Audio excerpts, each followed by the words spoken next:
Olha aí, pessoal, o Rio de Janeiro continua lindo e continua quebrado, falido, né? Agora, o governador lá do Rio de Janeiro, o senhor Cláudio Castro, né, vai passar o Pires lá em Brasília para tentar renegociar aí as suas dívidas com a União, o seu regime de recuperação fiscal aí, e está fazendo um terrorismo total, dizendo que caso as condições atuais sejam mantidas, vai ter quebradeira e vai ter atraso de salários para funcionários públicos, né? Quem achou aí que a vida de funcionário público era só maravilhas, pois é, esse tipo de coisa acontece, né? Os salários são atrasados, as pessoas ficam sem receber e aí dá ruim para quem está empregado, né? Então, estima-se que o Rio de Janeiro tenha que pagar este ano para a União 8 bilhões de reais e simplesmente não tem de onde tirar esse dinheiro. É por isso que o senhor Cláudio Castro foi lá para tentar renegociar aí o regime de recuperação fiscal do Rio de Janeiro. É o único estado nesse cenário?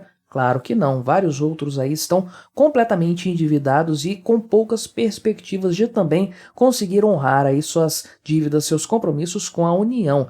Então vamos conversar um pouco sobre a situação do Rio de Janeiro, sobre esse regime aqui de forma específica, porque ele é muito curioso, vocês vão entender por quê, e vamos ver aí se de fato os estados têm condição de sair desse cenário ou se eles estão lá contando com a ajuda do senhor Lula, não é? Não se esqueça, deixe o seu like e o seu comentário neste vídeo. Se inscreva no meu canal se você ainda não for inscrito, considere se tornar membro patrocinador do meu trabalho, com valores a partir de R$ 1,99 por mês. Você me ajuda bastante, pode ter certeza disso, né? Então esse aqui é o senhor Cláudio Castro, que é o governador do Rio de Janeiro. E é até estranho, né, ver um governador do Rio de Janeiro assim solto, né, sem estar preso. Uma coisa estranha, quase que não consigo reconhecer ele assim. É estranho, né? Um governador do Rio de Janeiro solto, realmente não é normal nós vermos por aí, né? Mas então ele esteve aí, de fato, conversando já com o ministro da Fazenda, o Fernando Haddad.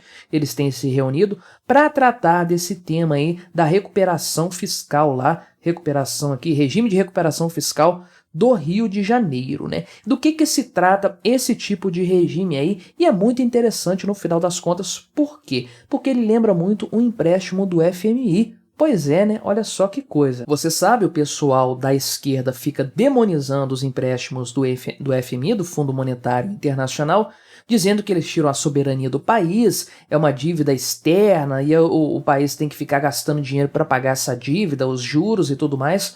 Quando, na verdade, tipicamente, os empréstimos do FMI são muito bons comparados com outras alternativas aí, como, por exemplo, emissão de dívida, que é um negócio bastante complicado para um país já endividado, né? Então, o FMI costuma ser uma boa alternativa, só que ele tem uma questão que realmente incomoda governos de esquerda, que é o fato de que o FMI exige uma série de contrapartidas, uma série de ações por parte do governo que solicita o financiamento, o empréstimo, para melhorar a situação fiscal do país de fato, né?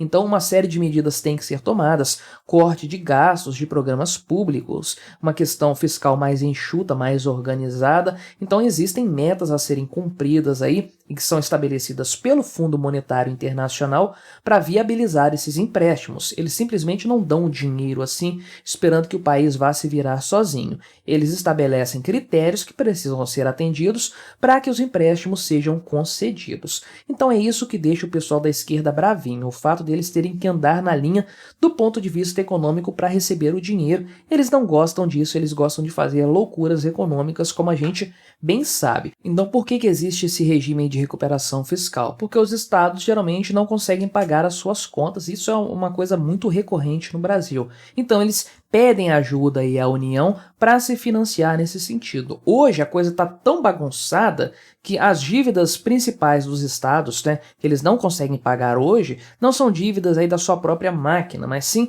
dívidas que foram contraídas com a União no passado e que eles agora não conseguem mais pagar. Então eles estão devendo dinheiro para a União já há algum tempo e aí eles vão escalonando esse pagamento, então fazendo novas renegociações e tudo mais. Agora, assim como foi colocado aí, que eu coloquei a respeito do FMI, esses empréstimos da União e esse financiamento da União para os estados também tem uma série de requisitos que se assemelham demais ao FMI. Isso é uma coisa muito interessante, inclusive, né? Porque, olha só, Eu trouxe aqui uma outra reportagem mostrando os critérios aqui de renegociação de dívidas de um novo programa de recuperação aqui que foi feito há algum tempo atrás, e tem aqui, por exemplo, esses itens que precisam ser feitos pelos governadores como uma contrapartida aqui para o refinanciamento das suas dívidas para reequilibrar as suas contas. Eles têm que privatizar estatais, têm que estabelecer uma espécie de teto de gastos, tem que reduzir em 20% os incentivos e benefícios fiscais, fazer uma reforma da Previdência e rever benefícios dos servidores. Olha só que coisa, parece exatamente o que se exigiria de um país que fosse receber dinheiro do FMI, né? É curioso que a União pode exigir isso aqui dos estados, né?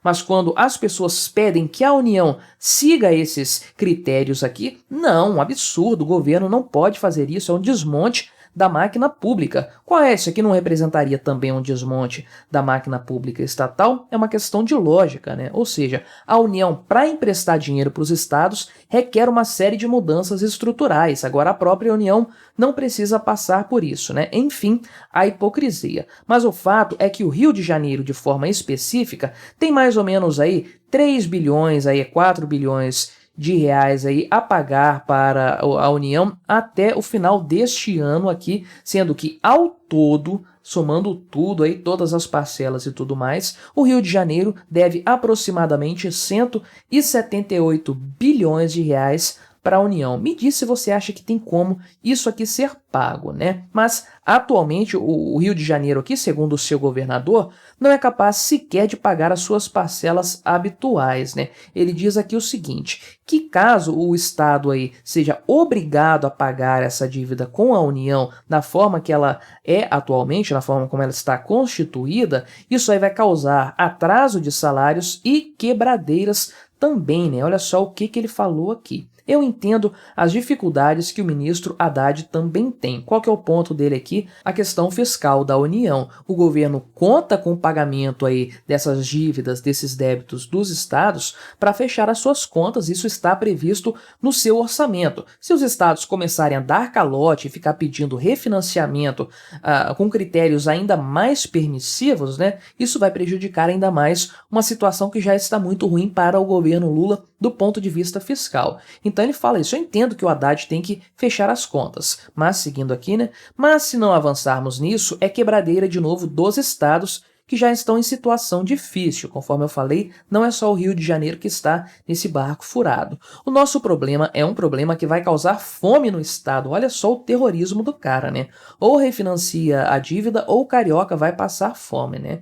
Vai causar atraso de salário e isso é algo que não podemos deixar acontecer de forma alguma, né? O cara tem medo do funcionário público mesmo, né? Não tem jeito. E aí acontece que existe um projeto de lei aí rolando atualmente no Congresso Nacional para dar um alívio, digamos assim, para as dívidas dos estados, né?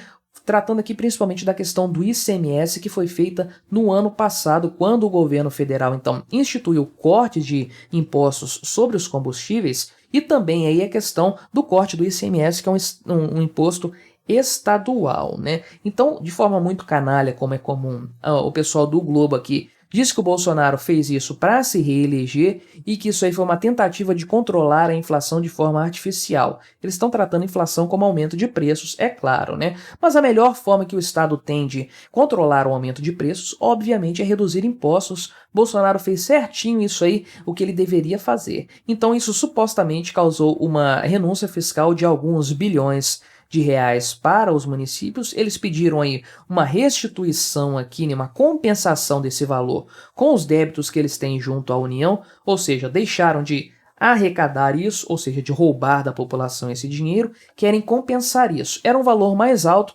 agora já estão baixando aí para 27 bilhões de reais a ser dividido entre os estados, caso esse projeto de lei aqui realmente seja aprovado. E aí, Rio de Janeiro está com problema, Minas Gerais, Goiás, Rio Grande do Sul também estão nesse regime aqui de recuperação fiscal. Todos eles estão com contas no vermelho e todos eles estão tentando aí renegociar as suas dívidas. São mal pagadores contundentes, contumazes, né? Então aqui o Castro fala mais uma vez aquilo que eu falei sobre a questão fiscal do governo Haddad, qual que é o problema do Haddad fechar essa proposta aí, porém o governador do Rio de Janeiro Janeiro, ameaça legal aqui dizendo o seguinte, né? Tem que resolver isso esse ano, até porque ano que vem temos que entrar sabendo que vamos ter a obrigação de pagar. Esperamos que não passe desse ano essa negociação, a conversa está muito positiva, porém ele reforçou aqui que não há condições de fazer o pagamento de 2024. Agora imagina como que vai ficar aí de fato o orçamento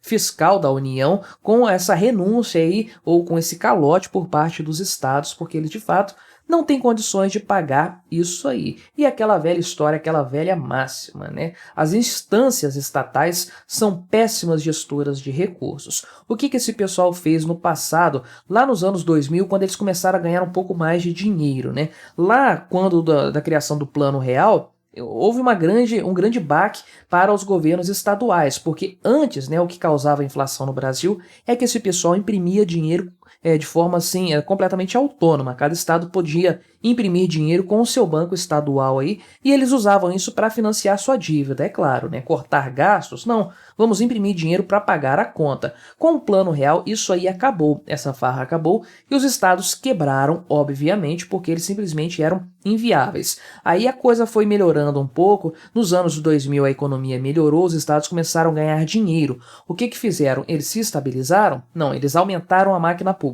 Todos os estados começaram a contratar mais funcionários. E aí a coisa piorou um pouco, a folha de pagamento está lá em cima, a conta veio e não fechou. E aí os estados estão nessa situação de agora, passando o Pires para tentar aí conseguir melhorar a sua situação fiscal, que é calamitosa e totalmente condenada, essa é a verdade. Mas o que você achou dessa história? Colabore com o nosso debate, se inscreva no meu canal se você ainda não for inscrito e até a próxima.